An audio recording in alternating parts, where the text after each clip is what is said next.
Hello everyone, welcome to make it easy platform. जैसे कि आप सभी को पता है, हम अपने प्रीवियस क्लास में टेस्ट ऑन विटामिन देख रहे थे और हमने इसमें से काफ़ी टेस्ट अपने कवर भी कर लिए थे। तो आज हम ये अपने सारे टेस्ट यहाँ पर लेने वाले हैं, जो बाकी बच गए थे उनको हम कंप्लीट करेंगे। तो कल हमने अब पेनिट्रेशन टेस्ट कंप्लीट कर लिया था, डक्टिलिटी कर लिया था, देन सॉफ्टनिंग पॉइंट भी हम लोगों ने कंप्लीट कर लिया था, ठीक है। स्पेसिफिक ग्रेविटी भी कर लिया था और विस्कोसिटी टेस्ट भी हम लोगों ने अपनी लास्ट वीडियो में कवर कर लिया था, ठीक है। थोड़ी ग्लिम्सेस आपको अभी हम आगे मूव करेंगे तो दिखती रहेंगी एपराटस की, ताकि आपको याद रहे, ठीक है ना। आपको ये एपराटस याद होगा, पेनिट्रेशन टेस्ट का हम लोगों ने कल देखा था, देखिए। फिर डक्टिलिटी टेस्ट के लिए देखा था, सॉफ्टनिंग पॉइंट के लिए रिंग एंड बॉल एपराटस देखा था हम लोगों ने, then specific gravity test perform किया था, फिर विस्कोसिटी टेस्ट भी परफॉर्म किया था, जिसके लिए हम लोग ऑरिफिस टाइप विस्कोसिटी विस्कोमीटर्स और सेबोल्ड फ्यूरोल विस्कोमीटर्स, जो कि लिक्विड विटामिन की विस्कोसिटी आप लोगों को निकाल के देते हैं, वो पता चल रहा था, ठीक है ना। ये ग्रेड्स बताए थे मैंने आपको, ये सैम्पल है विस्कोसिटी टेस्ट के लिए ऑरिफिस टाइप विस्कोमीटर का। एंड अगेन आज का जो हमारा टॉपिक रहेगा वो रहेगा फ्लैश एंड फायर पॉइंट्स। जैसे कि आप सभी को पता ही है, जब आप फ्लैश एंड फायर पॉइंट्स की बात करते हैं, ठीक है, अब फ्लैश एंड फायर पॉइंट पहले समझना बहुत ज़रूरी है कि फ्लैश और फायर पॉइंट होता क्या है, उसके बाद ही हम इस टेस्ट में मूव कर पाएंगे। देखिए, फ्लैश पॉइंट उस पॉइंट को बोला जाता है, अब क्योंकि ये फ्लैश एंड फायर पॉइंट ये विटामिन के टेस्ट में आप लोग पढ़ रहे हैं, तो फ्लैश एंड फायर पॉइंट एक ऐसा, पर्टिकुलरली अगर मैं फ्लैश पॉइंट बोलूँ तो ऐसा पॉइंट होता है जिसमें जो विटामिन की वेपर्स होती हैं, जब वो फायर कैच करती हैं, जिस टेम्परेचर पे विटामिन की वो जो फर्स्ट टाइम उसकी वेपर्स ने फायर कैच किया, तो वो पर्टिकुलर टेम्परेचर आपका फ्लैश पॉइंट हो जाता है, ठीक है। और फिर उसके बाद जिस टेम्परेचर पे आपका जो particular binder material, vitamin is a binder material, तो आपके जिस टेम्परेचर पे जो आपका विटामिन है उसमें पर्टिकुलरली फायर लग जाती है, आग लग जाती है, और वो आपकी लगभग 5 सेकेंड तक जल रहा है, तो उस पॉइंट को आपको क्या बोला जाता है? फायर पॉइंट बोला जाता है, ठीक है। तो आई होप आपको ये दोनों का मतलब समझ में आ गया होगा। फ्लैश पॉइंट मतलब क्या होता है? द इंस्टेंट एट विच और the temperature at which the vapours of bitumen momentarily catches fire. जिस टाइम पे, जिस टेम्परेचर पे विटामिन की वेपर्स ने फायर कैच करना मतलब किया, वो पर्टिकुलर टेम्परेचर आपका फ्लैश पॉइंट हो जाएगा, है ना। और जिस टाइम पे आपका जो स्पेसिमेन है वो इग्नाइट होने लगा और 5 सेकेंड तक जला भी, उस पर्टिकुलर टाइम को आप क्या बोलेंगे? फायर पॉइंट बोलते हैं, ठीक है ना। तो flash and fire point I hope आपको क्लियर होगा। अब ये जो टेस्ट आप परफॉर्म यहाँ पर फ्लैश एंड फायर पॉइंट का कर रहे हैं, वो इसलिए कर रहे हैं कि ऐसा ना हो जब हम हाई टेम्परेचर्स पे विटामिन को प्लेस करें तो विटामिन में आग लगने के चांसेस बढ़ जाएं, ठीक है ना। तो उसको, उन सिचुएशंस को अवॉइड करने के लिए हम लोग ये टेस्ट पहले ही लेबोरेटरीज में परफॉर्म कर लेते हैं, ताकि सुटेबल विटामिन को सुटेबल जगह पे लगाया जा सके, ठीक है ना। तो आइए देखते हैं। Flash and fire point of vitamin, it is used to determine the safe temperature up to which vitamin sample can be exposed. जैसे कि मैंने आप लोगों को भी बताया, it measures the temperature at which the material is at the risk of catching fire. Vitamin materials are primarily hydrocarbons and hence at high temperatures they release various volatile materials. These liberate volatile compounds catches fire with a flash. ठीक है ना। मैंने आप लोगों के reference के लिए flash and fire point यहाँ पे लिखा हुआ है, जो मैंने ऑलरेडी आपको एक्सप्लेन कर ही लिया है। क्यों ये टेस्ट परफॉर्म कर रहे हैं ये भी मैंने आप लोगों को बता दिया है, ठीक है ना, क्योंकि ताकि हमें पता लग सके किस पर्टिकुलर टेम्परेचर पे आपका जो विटामिन है वो फायर कैच कर सकता है, और उसी के हिसाब से फिर हम उसे सुटेबल लोकेशंस पे भेज पाएँ, ठीक है ना। तो अकॉर्डिंगली इसीलिए हम लोग ये टेस्ट यहाँ पे लैब में परफॉर्म कर रहे हैं, ठीक है। तो ये जो टेस्ट परफॉर्म किया जाता है, इसके लिए एपराटस जो होता है वो होता है Pensky Martens open and close cup apparatus. Pensky, देखिए पेंस्की मार्टिन ओपन एंड, पूरा नाम इसका होता है open and closed cup apparatus. Pensky Martens open and close cup apparatus इसका पूरा नाम होता है, क्योंकि क्लोज कप जब आप उसे ढक के करते हैं, पर्टिकुलरली उसका एक ओपनिंग छोड़ के, और वहाँ से उसकी फ्लैशेस मतलब उसकी जो वेपर्स निकलती हैं उसमें आग लगा के देखते हैं, और वहीं से बेसिकली आपकी टेस्टिंग हो रही है। और ओपन कप में आपका कप में कोई किसी भी तरीके की लिड आप नहीं लगाते, तो पेंस्के मार्टिन एपराटस का बेसिक नाम है। और क्लोज कप पे कर रहे हो तो क्लोज कप एपराटस हो जाएगा, ओपन कप यूज़ कर रहे हो तो ओपन कप एपराटस हो जाएगा। इसीलिए इसका नाम कंबाइन क्या बोला जाता है? Pensky Martens open and close cup apparatus, ठीक है ना। पूरा नाम इसका यही रहता है। ऑब्जेक्टिव में समटाइम्स पूछ लिया जाता है Pensky Martens apparatus is used to measure, it is used to measure flash and fire point of vitamin, तो it is very very important. Again कुछ इस तरीके से दिखाई देता है आपका ये पेंस्के मार्टिन एपराटस, ठीक है। अब देखिए यहाँ पे अब वो आपका वहाँ पे क्लोज कप वाला दिखाया हुआ है। अब आते हैं प्रोसीजर की तरफ।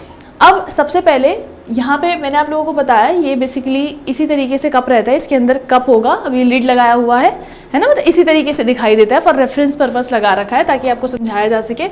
तो कप बेसिकली मान लीजिए ये कप मैंने अंदर रखा हुआ था, ये कप मैंने अंदर रखा हुआ था। अब मैंने इसे अच्छे से साफ वाफ क्लीन कर लिया।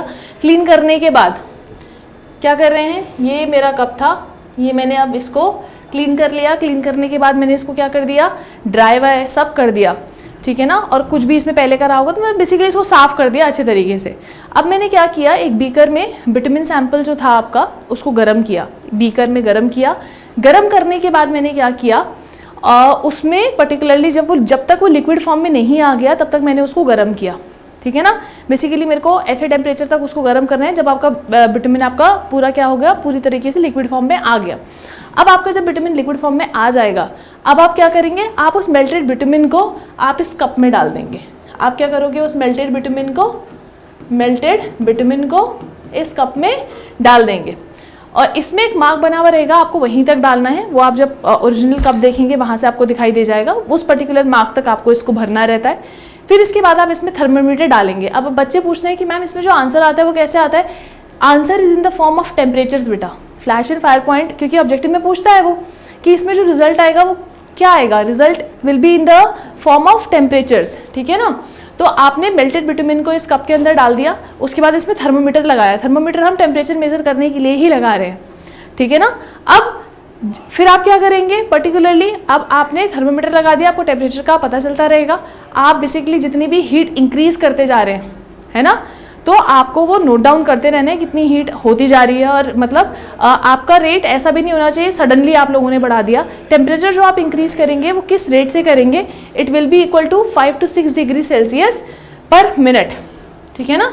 जो rate of increase of temperature होगा वो 5 से 6 डिग्री सेल्सियस पर मिनट होगा, ठीक है ना। धड़ल्ले से एकदम नहीं बढ़ा देना है, इसी रेट से आपको इंक्रीज करना है टेम्परेचर को। मेल्टेड विटामिन को जब हमने इसमें डाल दिया था, अभी apparatus देखिए, अब पर्टिकुलर जो सैम्पलिंग थी, मतलब जो पर्टिकुलर कंटेनर था वो मैंने उसके अंदर रखा हुआ है। ये जो बॉक्स सा दिख रहा है इसके अंदर मैंने वो ये मेरा जो बनाया था मैंने ये कप रखा हुआ है ना। अब मैंने जो ये कप रखा हुआ है, मान लीजिए इस पर ये कप रखा है। अब इस कप में मेरा क्या है, विटामिन। अब जब टेम्परेचर इंक्रीज होगा तो इस विटामिन का भी टेम्परेचर इंक्रीज होगा, है ना। और आपने जो थर्मोमीटर लगाया है वो पर्टिकुलरली इसीलिए लगाते हैं हम वो थर्मोमीटर, ताकि हमें पता चल सके कि भैया अंदर का टेम्परेचर कितना बढ़ता जा रहा है। और जो आपको थर्मोमीटर लगाने के बाद जब आप देख रहे हैं, आप मेल्टेड विटामिन डाल दिया था, थर्मोमीटर लगा दिया था, अब आप जो टेम्परेचर बढ़ाएंगे पर्टिकुलरली वो कैसे बढ़ाएंगे, 5 से 6 डिग्री सेल्सियस पर मिनट के हिसाब से टेम्परेचर को हम बढ़ा रहे हैं। किसके, विटामिन के टेम्परेचर भी तो बढ़ रहा है साथ साथ, वो क्योंकि विटामिन को ही हमें गर्म करना है, तो इस apparatus के थ्रू हम विटामिन का टेम्परेचर बढ़ा रहे हैं, ठीक है। फिर हमने क्या किया, अब आपको बेसिकली चौकस हो जाना है, उसके सरफेस को कंटिन्यूसली ऑब्जर्व करना है, केयरफुली ऑब्जर्व करना है। आपको वो टेम्परेचर नोट करना है जब आपका जो पर्टिकुलर विटामिन का वेपर था, जब उसने क्या मतलब बेसिकली फायर कैच करने की कोशिश की, ठीक है ना। जिस पर्टिकुलर टेम्परेचर पे ऐसा हुआ कि उसने फायर कैच करने की कोशिश की, वही आपका क्या हो जाएगा, फ्लैश पॉइंट। वही क्या हो जाएगा, आपका फ्लैश पॉइंट हो जाएगा, जैसे कि मैंने आप लोगों को बताया। फायर पॉइंट कैसे निकालोगे, जब आपका फ्लैश पॉइंट आ जाएगा तो आपको जो टेस्ट फ्लेम होगी ना, जैसे कि मोमबत्ती हो गई, माचिस होगी, जो भी आप यूज़ कर रहे हो, वो टेस्ट फ्लेम आप क्या करोगे, प्रत्येक 1 डिग्री टेम्परेचर को इंक्रीज करोगे और टेस्ट फ्लेम को बार बार पास लेकर आओगे। फिर आप एक ऐसा टेम्परेचर आपको मिलेगा जिसमें क्या होगा, आपका जो बाइंडर है या आपका जो विटामिन का स्पेसिमेन है वो आपका फायर कैच कर लेगा और 5 सेकेंड तक वो जलेगा। हमें 5 सेकेंड आपको नोट भी करने कि 5 सेकेंड्स तक वो जल रहा है कि नहीं। अगर ऐसा हो रहा है तो ही वो पर्टिकुलर टेम्परेचर आपका क्या होगा, फ्लैश पॉइंट, फायर पॉइंट होगा, ठीक है ना। जनरली आपका जो फायर पॉइंट आता है वो ±5 डिग्री सेल्सियस पे, मतलब +5 डिग्री सेल्सियस पे आ जाता है, क्योंकि फ्लैश पॉइंट से ऊपर ही होता है, तो +5 डिग्री के आसपास आपको मिल जाता है जनरली, ठीक है ना। तो आपको वही टेम्परेचर नोट डाउन करना है, वही आपका क्या हो जाएगा, फिर फायर पॉइंट हो जाएगा। अब ये जो आपका लिखा हुआ है, ये ओपन कप apparatus के हिसाब से डाटा बना हुआ है, मतलब प्रोसीजर है, उसमें भी ठीक, मतलब उसमें भी पैरेलल सेम ही प्रोसीजर रहता है, बहुत ज़्यादा अंतर नहीं होता, सिर्फ 19-20 का अंतर होता है। ओपन कप टेस्टर में क्या होता है, आप जो फ्लैश एंड फायर पॉइंट की जो वैल्यू होंगी, अब अगेन हम इसमें भी, आपने जब बीएमसी पढ़ी होगी, टेस्टिंग पढ़ी होगी, आपने देखा होगा वहाँ पे भी जब क्यूब टेस्टिंग होती है तो लगभग हम 3 स्पेसिमेन लेते हैं और उनकी एवरेज वैल्यू उठाते हैं। तो यहाँ पे भी आप बेसिकली क्या कर रहे हैं, फ्लैश एंड फायर पॉइंट निकालने के लिए हमने यहाँ पर भी सैम्पल्स लिए हैं 3, ठीक है ना। 3 बार आप उसको क्या करेंगे, अगेन टेस्ट करेंगे और तीनों बार जो आपकी वैल्यूज़ आए वो ±8 डिग्री सेल्सियस से ज़्यादा नहीं होनी चाहिए। It should not very more than ±8 degree Celsius, मतलब तीनों डाटा की जो अलग अलग वैल्यू आई है वो आपस में ±8 डिग्री सेल्सियस से बड़ी हुई नहीं होनी चाहिए। अगर ऐसा हो रहा है अगेन हमें उसको वापस से परफॉर्म करना पड़ सकता है, ठीक है। तो ये था आपका क्या, ये था आपका flash and fire point test by Pensky Martens open and close cup apparatus, ठीक है। नेक्स्ट जो टेस्ट हमारा होगा इट इज़, अच्छा एक चीज़ और, आपको मैंने बताया कि जो फायर पॉइंट होता है ना +5 डिग्री सेल्सियस के अराउंड मिल जाता है। जितना भी आपका फ्लैश पॉइंट आएगा उसके +5 डिग्री के आसपास, मतलब अंदर अंदर या उससे भी थोड़ा 5 डिग्री के आसपास आपका फायर पॉइंट आपको यूजुअली मिल जाता है। तो जनरली जो फ्लैश पॉइंट होता है आपको ये निकालना है, जनरली स्टैंडर्ड फ्लैश पॉइंट कितने पे आ जाता होगा, ठीक है ना। क्योंकि समटाइम्स ना ये क्वेश्चन SSC JEE वाला पूछ रखा है ना, तो कई बार ये क्वेश्चन JEE के एग्जामिनेशन में काफ़ी बार देखा गया है। तो general flash point comes at an what temperature, तो आपका ये ऑब्जेक्टिव बूस्टर रहेगा, प्लीज़ इसको देख के आइएगा and do comment for the answers as well, okay. तो प्लीज़ देखिएगा और इस जो भी टेम्परेचर आप देखेंगे उसके +5 डिग्री जब करेंगे तो वो आपका फायर पॉइंट, ऑलमोस्ट 5 डिग्री जब आप प्लस करते हैं तो आपका फायर पॉइंट आ जाता है, ठीक है। Next is float test. अब अगेन बिटुमिन का जो फ्लोट टेस्ट परफॉर्म किया जाता है, मैं आपको पहले बता देती हूँ वो किया क्यों जाता है। अब आप बोलोगे कि मैम कंसिस्टेंसी के लिए तो पेनिट्रेशन भी था हमारे पास विस्कोसिटी टेस्ट भी था, तो हम फ्लोट टेस्ट क्यों लेकर आ गए। देखिए बिटुमिन का जो सैंपल है ना, ये पर्टिकुलर अलग अलग अगेन जैसे ग्रेड्स अलग अलग हैं, तो मतलब बिटुमिन की क्वालिटी उन ग्रेड्स के हिसाब से अलग अलग है ना। तो कुछ रेंज ऐसी भी बीच में आती है जिन पे आप विस्कोसिटी और पेनिट्रेशन टेस्ट परफॉर्म नहीं कर सकते, उनके लिए आप फ्लोट टेस्ट परफॉर्म करते हैं। उन पर्टिकुलर सैंपल्स की कंसिस्टेंसी को निकालने के लिए फ्लोट टेस्ट को हम लोग परफॉर्म करते हैं उन सैंपल्स पे जिन पे विस्कोसिटी और पेनिट्रेशन टेस्ट परफॉर्म नहीं किया जा सकता, एनी हाउ जो भी रीज़न है ना। तो इसीलिए वहाँ पे फ्लोट टेस्ट परफॉर्म किया जा रहा है। अब ये फ्लोट टेस्ट बेसिकली क्या बता रहा है, कंसिस्टेंसी ही बता रहा है। कंसिस्टेंसी स्टिफर है, हार्ड है, सॉफ्ट है, कैसा है, वही सब बता रहा है हमें। बता कैसे रहा है वो जानना ज़रूरी है, ठीक है ना, वो भी देखेंगे। फ्लोट टेस्ट में क्या है, bitumen is generally used to determine the consistency of highly viscous bitumen sample.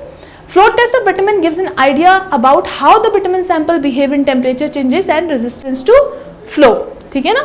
Higher the float value, stiffer is the bitumen sample. This statement is very very important क्योंकि directly objective oriented है, very very important, ठीक है ना। जितनी ज़्यादा float value आएगी उतना ही आपका बिटुमिन का सैंपल क्या होगा, स्टिफ होगा, और जितनी कम आएगी अगेन इस वाइस वर्सा, ठीक है। Higher the float value, stiffer is the bitumen. अब ये फ्लोट वैल्यू आ कैसे रही है, पहले इसका एपैरेटस जान लेते हैं।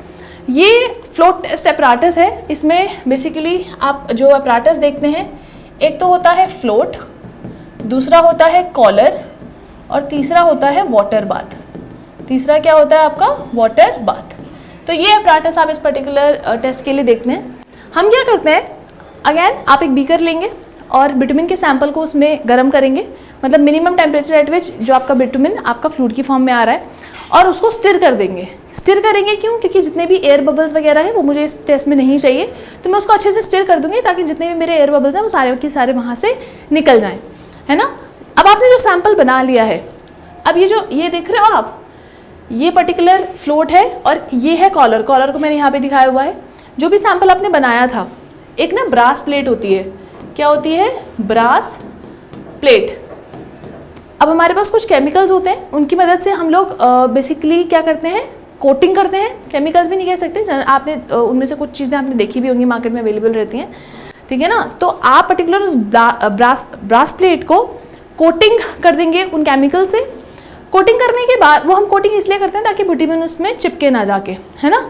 आपने वो ब्रास प्लेट्स ली, उस प्लेट के ऊपर इस कॉलर को रखा, मान लीजिए, ठीक है ना। उस प्लेट के ऊपर इस कॉलर को रखा हम लोगों ने, और इसमें आपने क्या डाल दिया, अपना लिक्विड बिटुमिन, या बिटुमिन जो आपका फ्लूइड की फॉर्म में आ चुका था उसको इसमें मैंने डाल दिया। अब बिटुमिन को क्योंकि मैंने गर्म किया हुआ है बहुत, तो वो क्या हो जाएगा, मतलब बहुत हॉट होगा ना कंपेरेटिवली। मेल्टेड बिटुमिन है, मैंने इसमें डाला हुआ है। अब नीचे ब्रास प्लेट रखी थी और यहाँ पे इस तरीके से मैंने इसको डाल दिया। अब मैंने क्या किया, मैंने इसको उठा, मतलब अब क्योंकि ये बहुत गर्म होता है इसलिए इसको हमें मतलब ठंडा करना पड़ता है। अप टू 5 डिग्री सेल्सियस तक आप इसको लेकर आओगे, ठंडा करोगे। क्या करोगे, इसको 5 डिग्री सेल्सियस तक आप लेकर आते हो। और वो हम जनरली क्या करते हैं, बर्फ़ वाले पानी में इसको डाल देते हैं, तो उससे इसका टेम्परेचर लो हो जाता है और लगभग 5 डिग्री सेल्सियस तक हम लोगों को लाना पड़ता है।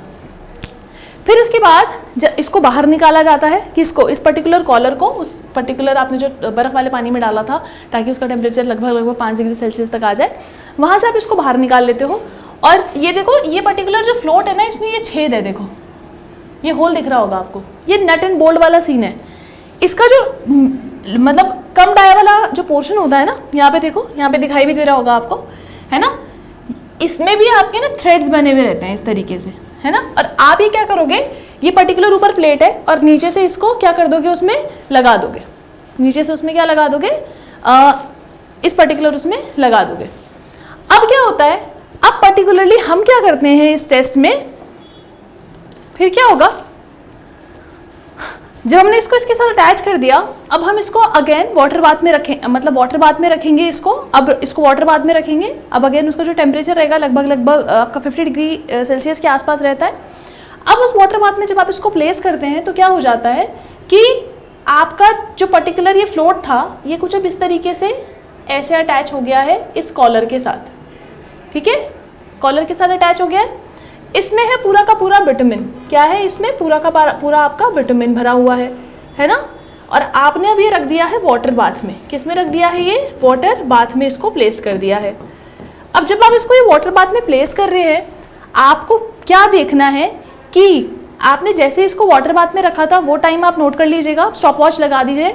और आपको देखना है कि जब आपका जो पानी था वाटर बाथ का, वो इस पर्टिकुलर इस पूरे सैंपल को ट्रैवल करके ऊपर तक आ गया, मतलब उसने पूरे मटेरियल को ब्रेक किया और पानी जब आपको ऊपर फ्लोट की यहाँ पे दिखने लगे, मतलब आपको वही टाइम नोट करना है, कितने टाइम में पानी ने उस पर्टिकुलर स्ट्रेच को कवर करके या मटेरियल को ब्रेक करके ऊपर तक आ गया, फ्लोट करके आ गया। तो वही आपकी क्या हो जाएगी, फ्लोट वैल्यू हो जाएगी, ठीक है ना, फ्लोट टाइम, इसको बेसिकली फ्लोट टाइम बोलेंगे क्योंकि हम यहाँ पे टाइम ले रहे हैं, ठीक है ना। तो वो हो जाएगा आपका फ्लोट टाइम। और अगेन जैसे कि मैंने आप लोगों को कहा था, जितनी आपका फ्लोट वैल्यू रहेगा, यही आपकी फ्लोट वैल्यू है, जितनी आपकी फ्लोट वैल्यू रहेगी उतना ही आपका स्टिफर विटामिन रहेगा। फ्लोट वैल्यू ज़्यादा है मतलब उसका क्या होगा कि पानी को ज़्यादा टाइम लगा इस पर्टिकुलर स्ट्रेच को कवर करने में जिसमें विटामिन सैंपल था और उसकी सतह पे आने के लिए। और अगर फ्लोट वैल्यू कम होगी, इसका मतलब क्या है, पानी को बहुत ही कम समय लगा यहाँ से पूरे स्ट्रेच को कवर करने के लिए और सतह पे आने के लिए। दैट मीन्स उस केस में वो विटामिन आपका क्या होगा, सॉफ्ट होगा। अगर ज़्यादा टाइम लग रहा है तो स्टिफर होगा, कम टाइम लग रहा है तो सॉफ्ट होगा, ठीक है। तो वही आपकी पर्टिकुलर यही फ्लोट वैल्यू, यही जो फ्लोट टाइम है, यही फ्लोट वैल्यू आप की टर्म्स में आप लोग देख रहे हो, यही फ्लोट वैल्यू है which comes in terms of time, ठीक है ना। तो आई होप आपको ये फ्लोट टेस्ट समझ में आया होगा। बेसिकली यहाँ पे देख रहे हो आपकी कितने टाइम में वो आपका वाटर ट्रैवल करके या आपके मटेरियल को ब्रेक करके सरफेस पे आ रहा है फ्लोट के, तो आपका वही आपका फ्लोट टाइम या फ्लोट वैल्यू हो जाएगा, ठीक है। Next test of the day is water content test. अब आप सभी को पता है कि पानी जहाँ पे भी हो वो बेसिकली बर्बादी ही कर देता है, अगर किसी भी मटेरियल के साथ पानी रहता है तो दिक्कत क्रिएट कर देता है। तो ऐसा it is desirable that bitumen contains minimum water content to prevent forming of the bitumen when it is heated above the boiling point of water. So the water in vitamin is determined by mixing known weight of specimen. कैसे निकाल रहे हैं, आपको कैसे पता चलेगा कि पानी है, तो आप पर्टिकुलर विटामिन का सैंपल लीजिए, जितना भी बेसिकली नॉन वेट होना चाहिए, कुछ भी ले सकते हैं आप, नॉन वेट होना चाहिए, और उसको पेट्रोलियम डिस्टिलेट में क्या कर लीजिए, डाल दीजिए, जिसमें again it is free from water, ठीक है ना। And then heating and distilling of water is done, और the weight of water condensed and collected is expressed as percentage by the weight of original sample. अब जितना पानी आपका, क्योंकि petroleum में तो, पेट्रोलियम डिस्टिलेट में तो किसी भी तरीके का क्या था, पानी नहीं था, उसको जब हमने हीट किया उसमें मिलाने के बाद और क्या किया, डिस्टिल किया वापस, ठीक है ना। तो क्या हो जाएगा उसके बाद, when heating and distilling of water is done, तो आपको जो weight of water condense हुआ है और जो कलेक्ट हुआ है ना, it is expressed as a percentage of weight of the original sample, जितना भी वाटर आपका कंडेंस हुआ है या आपका कलेक्ट हुआ है, let that be x grams या x kg, जितना भी आपने सैंपल लिया था उसके हिसाब से, डिवाइडेड बाय कितना आपने ओरिजिनल सैंपल लिया था, let's suppose y sample was taken by you into 100, so it is represented as percentage, ठीक है ना। So the allowable water content should not be more than 0.2% by the weight. This is very important as far as objectives are concerned. Very important. ठीक है?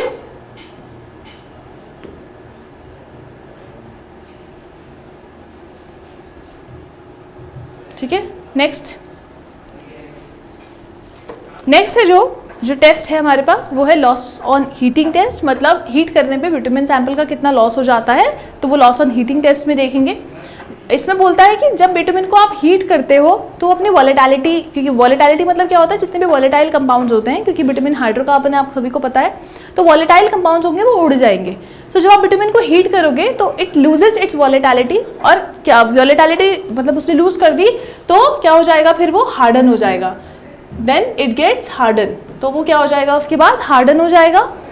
आपने क्या किया, आपने लगभग 50 ग्राम का सैंपल लिया और उसको 163 डिग्री पे हीट किया लगभग 5 घंटों के लिए, ठीक है ना। फिर उसके बाद आपने दोबारा से उस सैंपल को वे किया और क्या किया आपने, again after the heating period and loss in weight is expressed as percentage by weight of the original sample. Basically हमने क्या किया, हमने लेट्स सपोज हमने कितना सैंपल लिया था, 50 ग्राम लिया था, 50 gram sample was taken, take it as W1, है ना। अब हमने किया विटामिन के सैंपल को हीट करने के बाद जितने भी वॉलेटाइल कंपाउंड्स होंगे वो उसमें होंगे, वो सारे के सारे उड़ गए, तो वो लॉस इन वेट ही तो है, वो विटामिन का पार्ट थे हीटिंग करने से पहले। अब हीटिंग करने के बाद तो वो ऑटोमेटिकली उड़ गए, तो जो बचा, जो whatsoever is left, let's suppose the weight is W2, this is what has left, तो कितना उड़ गया, तो जो वॉलेटाइल है उसको तो मैं मेजर नहीं कर सकती ना, क्योंकि वो उड़ गया, तो वो निकालूंगी कैसे, वो हो जाएगा आपका W1 minus W2। So this is the content जो कि आपका क्या है, उड़ गया है, ठीक है ना, मतलब लॉस हो गया है जिस कंटेंट का, it is equal to W1 minus W2। आपने सैंपल को अगेन वे किया था W2 और आपको पता चल गया कि भैया लॉस कितना आया, W1 माइनस W2 का आया, और आप इसको परसेंटेज में रिप्रेजेंट कर सकते हैं।